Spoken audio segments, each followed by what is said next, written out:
정부 한쪽은 결혼을 장려하고 한쪽은 분가 혹은 이혼을 독려하는 게 말이 됩니까? 네, 장관님 오랜만에 뵙습니다. 예. 안녕하셨어요?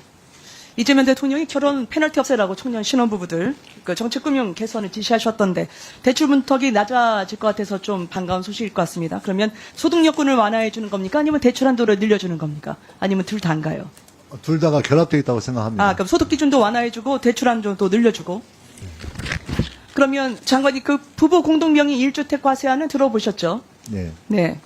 부부가 멀쩡하게 1주택을 살다가 이제 다주택자로 세금 때려맞게 생겼는데 대통령께서도 결혼을 독려하셨는데 그럼 이것도 제거하셔야 되는 거 아닌가요? 부부 공동명의 1주택자 말입니다. 네네. 하세요. 특례를 적용받을 수 있는 걸로 알고 있습니다. 1주택자 특례를 적용받는다 하더라도 18억 공제가 14억으로 줄어요. 네. 그러면 세금 때려맞는 방법 둘 중에 하나 선택하라는 건가요? 일단 의원님 이 네. 문제에 대해서 좀 세부적인 설명이 필요한 부분이 있다고 생각이 들어서 아, 그럼 이렇게 예. 여쭤보겠습니다. 그럼 그대로 가실 겁니까? 아니면 개선하실 겁니까?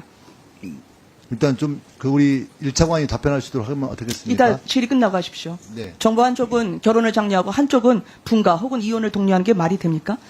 아까 그 대출 한도 늘려주는 것 포함해서 디딤돌 법 팀목 말씀을 주셔서 제가 다시 한번 여쭤보겠습니다. 이제 기왕 청년 신혼부부 돕겠다면 정책 대출을 푼다는 게 앞으로 이 정부의 기조일 것 같은데 내년에 주택 구입 혹은 전세자금 융자 예산 어느 정도 신청하실 계획이십니까? 제가 좀 디테일한 내용이어서 좀 정확히 숫자를 기억하지 못하고 있습니다. 아직 답변할 뭐 수 있는- 안정하실 거예요. 기조가 올해보다는 이 정책 대출 규모를 좀 늘릴 생각이신가요? 잠깐 멈춰 주십시오. 네. 그 문제에 대해서 우리 주택실장이 답을 할 수 있도록 했으면 좋겠습니다. 네, 그러면 주택실장님 이따가 제가 따로 여쭤볼게요. 장관님, 근데 제가 여쭤보고 싶은 게 네. 26년도에 이런 주택구입 전세자금 청년들이 주로 쓰는 융자 예산의 97%가 불용입니다.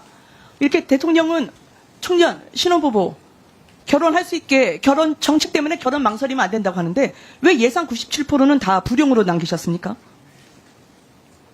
10조 정도 배정이 됐는데 청년들하고 신혼부부들에게 이 자금이 안 들어간 거예요. 집을 사거나 전세할 때.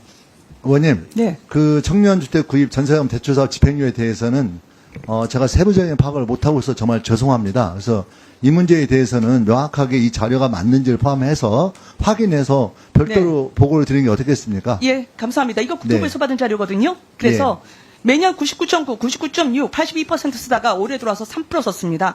이렇게 쓸 거면 뭐하러 예산 신청을 하셨나 좀 묻고 싶어요. 네. 국토부에 물어보니까 2차 보존 썼다고 하는데 이렇게 안 쓸 거면 아예 처음부터 예산 신청하시지 말았어야죠. 2차 보존도요. 제가 보니까 8만 명이나 또 줄었습니다. 이 정부 들어서. 어떻게 청년은 대출 막아서 홈리스를 만들고 어르신들은 세금 때려서 지방으로 내려보내려고 합니까? 부부는 불가피하게 이제 분가라는 건가요? 저는 수탈이라는 말 외에는 다른 표현이 적합하게 떠오르지가 않습니다. 왜냐하면 청년들, 국민들의 생각을 대신 전해드릴게요. 이 정부는 국민들에게 하지 말라는 거 다 본인들이 하고 있잖아요. 내로남불이죠. 대통령께서는 갭투자하지 말라고 하셨는데 정작 본인 자택은 매수인에게 갭투자 허용하셨죠. 금융위원장, 부동산과 금융 분리하는 게 소신이라고 하지만 정작 본인은 대출받아서 집 사지 않았습니까? 다주택자 LH 사장님 자료 제출하십시오. 아직 안 왔습니다. 정부 주요 부동산 정책 책임자는 팩스에 손도 대지 말라고 하더니 임명 당시에 다 한성숙 4주택, 이창진 2주택, 이성훈 3주택입니다. 이러니까 정책 신뢰라고 하는 자산을 이 정부가 잃어버리는 거 아니겠습니까? 장관님께 다시 여쭙겠습니다. 부동산, 특히 부부 공동명의 1주택 과세 저는 전면 수정해야 되고 철회가 돼야 된다고 생각을 합니다. 아까 업무보고 때 제가 잘 들었습니다. 좋은 말씀 하셨는데요. 국민 모두가 집 걱정 없이 살 수 없는 나라. 근데 지금 현실은요. 국민 모두가 안 하던 집 걱정하고 살고 있습니다. 자, 이 부분에 대해서 답변해 주십시오. 누가 주실 수 있다고요? 장관님 안 하시고 차관님이요? 실장님이요? 누굽니까? 네.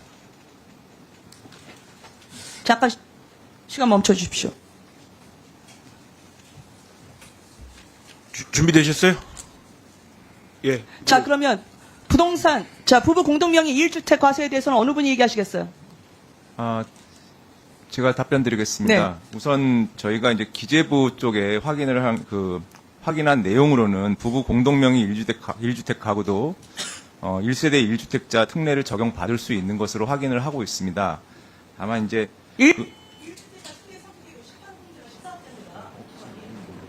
그 부분은 저희가 좀 확인을 해봐야 될 것 같습니다. 확인을 하실 필요가 없고 이게 지금 발표가 된 거예요. 실거주하지 못하면 부부합산 공제액이 18억에서 8억으로 줄고요. 실거주를 해도 조정 대상 지역에 살고 있으면 단독유의보다 높은 공정시장 가입률 80% 조정을 받습니다. 뭘 해도 빠져나갈 구석이 없어요. 멀쩡하게 부부들 지금 2주택에서 상계 그게 죄입니까? 근데 갑자기 4주택자 멍에를 뒤집어씌워서 세금을 내라고요? 이걸 수탈이라고 하면 뭐라고 표현합니까?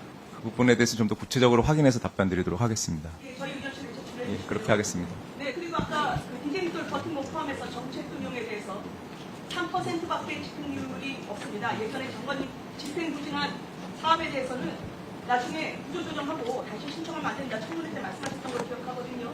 그럼 이렇게 3% 집행률에 불과한 청년 대출, 특히 집을 구입하고 전세를 하는데 이렇게 인색하게 정부가 나선 데 대해서 내년 예산 그리고 앞으로 어떻게 하실지 누가 답하실 겁니까? 실장님?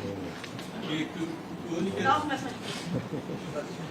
네, 마지막. 예.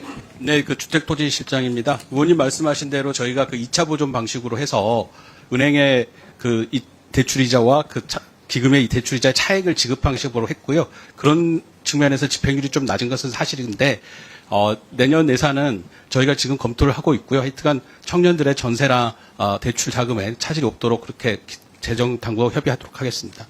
수기금을 쓰지 왜 멀쩡하게 수기금 낳고 2차 보존하세요? 주택기금에 대한 2차 보존 방식은 기존부터 해왔는데요. 직접 할 수도 있고 2차 보존도 할 수 있는데 주택기금의 어떤 회수되는 상황, 자원의 회수되는 상황이라든 지출 상황을 종합적으로 고려해서 기금에 차질이 없도록 그렇게 좀 운용을 하고 있습니다. 네, 네, 10조에서 14조 4조나 늘었는데 왜 그걸 된다고 얘기하세요? 네. 주택기금의 여유자금은 14조가 맞습니다. 근데 작년에 이제 10조였고 14조가 맞는데 일시적인 그 단기간에 지출되는 것도 있고 또 환수되는 것도 있기 때문에 그런 상황을 감안해서 지출을 하고 있습니다. 나중에 예. 다시 한번 보고 드리겠습니다.